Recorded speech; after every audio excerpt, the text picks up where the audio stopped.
안녕하세요. 저는 30대 초반이지만 여전히 취직을 하지 못하고 있어서 이것저것 닥치는 대로 아르바이트나 일용직으로 살아가고 있습니다. 제가 살고 있는 곳은 2층 주택으로 1층에는 주인 아줌마와 외동딸이 살고 있고 2층에는 방이 2개로 나뉘어져 있는데 다른 방은 40대 아줌마가 혼자 살고 있습니다. 저는 나머지 한쪽 방에서 살고 있습니다.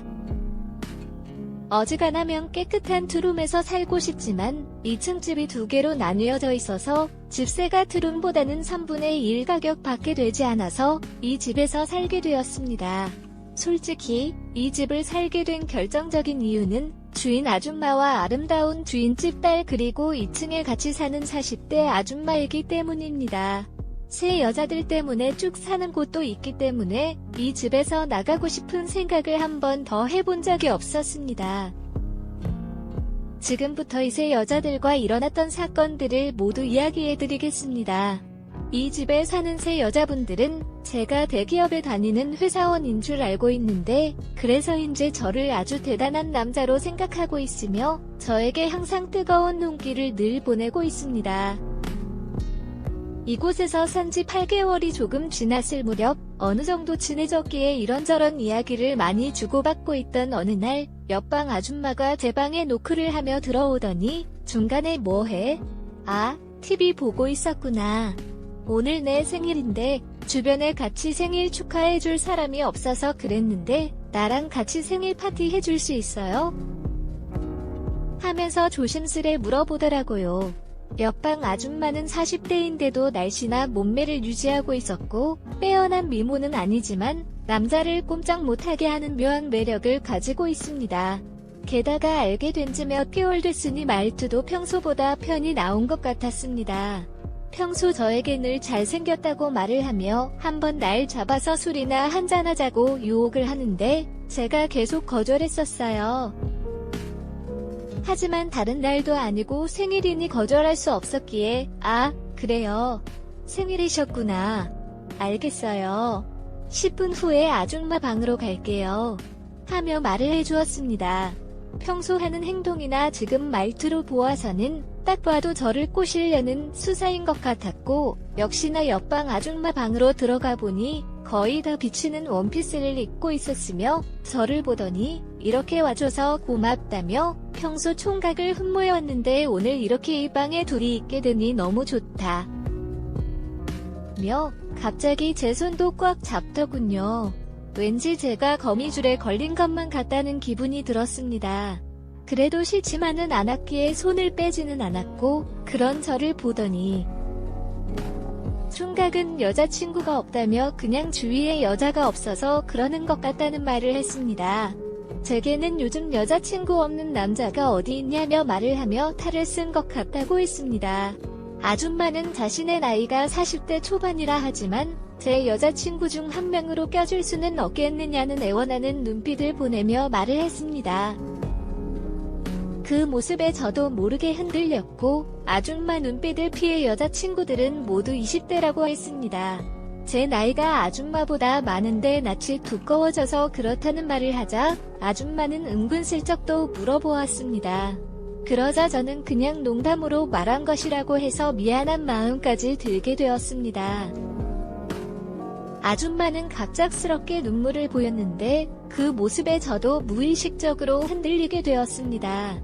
그리고 생일 축하 노래를 부르면 좋겠다는 아줌마의 부탁에 따라 생일 축하 노래를 큰 목소리로 부르게 되었습니다. 이때 문을 열고 들어오던 1층 주인 아줌마도 함께 합석하자고 하였고 세 사람은 함께 술을 마시며 이야기를 나누게 되었습니다. 이후 주인 아줌마는 굉장히 직설적인 말투와 표현, 몸짓 때문에 당황하게 되었습니다. 그리고 주인 아줌마는 제게 자신은 돈도 많고 다 갖추며 살고 있지만 딱 한 명만 없다고 하더라도 제게 잘 대해주면 집세를 받지 않아도 된다는 파격적인 제안을 합니다. 주인 아줌마에게 뭘 잘해주면 되냐고 물어보니 다 알면서 모르는 척 하는 건지 아니면 내숭 떠는 건지 모르겠습니다. 이 누나가 하나하나 자세히 알려줘야겠다는 생각에 1층으로 내려가면 달려갈게요. 귀염둥이 아기새 같으니라고 말을 하는데 그 순간 외동딸의 집에 있을 텐데 뭘 믿고 저렇게 유혹을 하는 건지 의문스럽습니다. 그 순간 딸내미는 제 생각을 다 읽어버린 건지 지금 제주도로 친구들과 여행을 가서 없다니 아무 걱정 말라고 하였고 기다릴 테니 꼭 오라고 하면 총총 신나는 발걸음으로 내려가더라고요.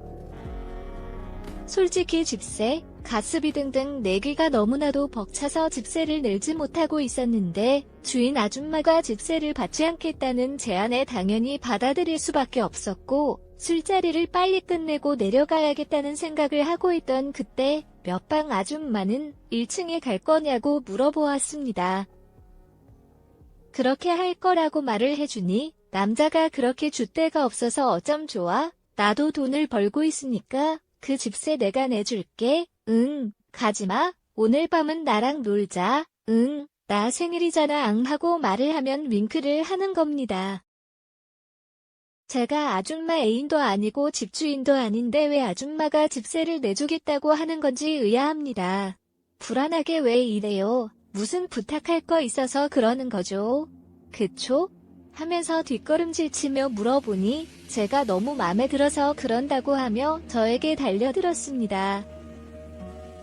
어쩔 수 없이 1층으로 내려갈 수 없어서 아줌마랑 있었는데 옆방 아줌마는 더 적극적으로 제품에 파고들었습니다. 그날 밤 옆방 아줌마가 원하는 대로 다 들어주고 말았고 아줌마는 그간 쌓였던 스트레스가 모두 풀렸다며 저에게 앞으로도 이렇게 자주 해달라고 애원했습니다. 다음날 저녁 주인 아줌마는 제 방으로 찾아와서 도대체 어젯밤 2층에서 총각이랑 미영이랑 뭘 했길래 그렇게 시끄러웠어? 하도 이상하게 소리 질러대서 잠을 한숨도 못 자잖아? 그리고 어제 내가 1층으로 내려와서 이야기 좀 하자고 했어. 안 했어?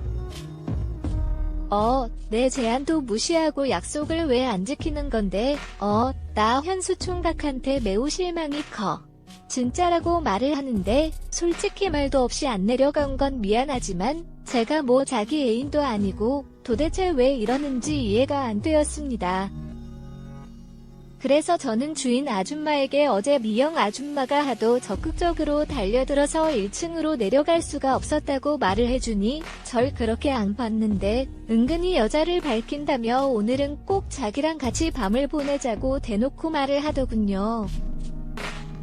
주인 아줌마는 제 손을 꼭 잡고 1층 주인 아줌마 집으로 데려갔고 집으로 들어가니 벌써 상다리가 부러지게 많은 요리가 차려져 있었으며 소주도 한 박스 있었습니다.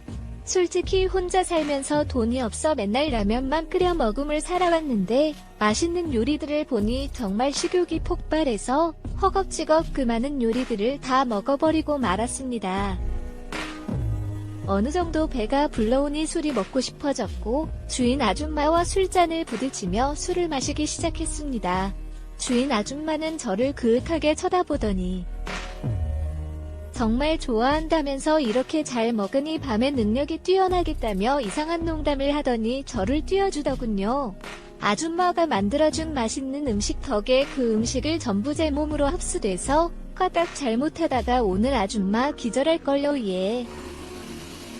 하며 우스갯소리로 농담을 건넸더니 아줌마는 깔깔 웃으며 정말 현수 총각 나 한번 기절시켜줘 하며 상기된 얼굴로 말을 하였고 저와 주인 아줌마는 술에 취해가고 있는 상태에서 주인 아줌마는 몸이 뜨거워 죽겠다며 입고 있던 겉옷을 다 벗어버리더라고요. 주인 아줌마는 요즘 운동을 한다고 말을 하였고 몸매가 의외로 날씬하며 탄력이 있는 데다가 피부도 윤기가 났습니다. 주인 아줌마는 뜨거운 몸을 저에게 밀착시키면서 저를 꽉 안아버렸고 서로의 입술이 맞닿으려고 하고 있던 그때 옆방 아줌마가 문을 벌컥 열고 들어오더니 너 여기서 뭐해? 이놈 양아치구먼. 오늘 밤에는 영영이라고 있네. 나도 같이 놀자. 응, 술 얼마나 마신 거야? 나도 이만큼 먹고 시작하면 되지 하면 갑자기 옆에 있던 소주를 병채로 벌컥벌컥 마셔버리기 시작했습니다. 그때 주인 아줌마가 옆집 아줌마에게 너무한 거 아니냐며 전날 밤 저와 생일 파티도 하고 재밌게 놀았으면 됐지. 굳이 현수 총각이랑 처음으로 술 한잔 하는데 이렇게 방해를 하냐며 빨리 2층으로 올라가라고 소리를 질러대기 시작했습니다. 그때 옆방 아줌마는 본인이 먼저 저와 사랑을 나누었다며 소리를 지르는데 갑자기 서로의 어깨를 툭툭 치더니 두 사람은 싸우기 시작했습니다. 주인 아줌마는 현수 총각이 무슨 물건이냐며 저에게 둘 중 한 사람만 고르라고 말을 하는데 정말 입장이 난처했습니다. 엄마가 좋아 아빠가 좋아라는 질문과 같았고 저는 두 분 다 좋아한다고 말을 하니 주인 아줌마는 남자가 이렇게 우유부단하다며 빨리 고르라고 화를 내더라고요. 저는 솔직히 주인 아줌마보다는 옆방 아줌마가 더 예쁘고 마음에 들어서 그냥 어쩔 수 없이 옆방 아줌마 말을 하니 주인 아줌마는 엄청 화를 내며 오늘 시장 봐서 온갖 요리를 만들어서 바쳤더니 미영이 저걸 택한다면 수상을 엎어버리는데 주인 아줌마가 화를 내니 정말 무서웠습니다. 이렇게 어이없는 싸움을 하고 있을 때 현관문이 열리더니 주인집 딸 영훈이가 들어왔고 이게 무슨 난장판이야? 하니 미용 아줌마랑 현수 아빠는 왜 여기서 이러고 있는데? 무슨 일 있었어? 아이고 오빠 왜 아줌마들이랑 같이 술 마시고 있어? 빨리 나와라고 말을 하며 제 팔을 잡더니 여기서 나가자고 말을 하였고 고맙게도 저를 그곳에서 끌고 나왔습니다. 나는 영은이를 따라 편의점에서 캔 맥주를 마시며 이야기를 나누다가 어제 오늘 여자들한테 고백받는 날인지 영은이가 뜬금없이 나에게 말했다. 내가 처음 집에 들어왔을 때부터 나는 너를 좋아했다. 그리고 앞으로 엄마랑 아줌마는 만나지 말고 자기만 만나달라고 명령조로 말했다. 나는 그렇게 하겠다고 약속했는데 그 순간 주인 아줌마와 옆방 아줌마의 유혹에 안 넘어갔다는 것은 천만다행이었다. 그래서 나는 자연스럽게 영은이의 얼굴을 붙잡고 태자 앞에서 입맞춤을 해주었다. 그날 밤 영훈이와 나는 뜨거운 밤을 보내고 말았고 그 이후로 나는 영훈이와의 관계가 더 깊어졌다. 만날 때마다 사랑을 나누게 되었다. 대기업에 다니고 있다는 거짓말은 들켜버렸지만 다행히도 그 사이 이력서 낸 것이 합격이 되어 중소기업으로 취직했다. 밀린 월세도 내고 몇방 아줌마의 유혹에도 흔들리지 않았다. 완강히 뿌리칠 수 있게 되었다. 세월이 흘러 영은이는 대학을 졸업하고 취업을 한 후 자주 만나기 시작했다. 그러던 중 영은이가 임신을 하게 되었다. 주인 아줌마는 별로 표정이 좋지 않았지만 자기 딸이 임신했으니 어쩔 수 없잖아요 라며 책임을 지겠다고 말했다. 그래서 나는 영은이의 폐교를 위해 현재는 1층에서 두 여자와 함께 살고 있다. 제 이야기를 읽어주셔서 감사합니다.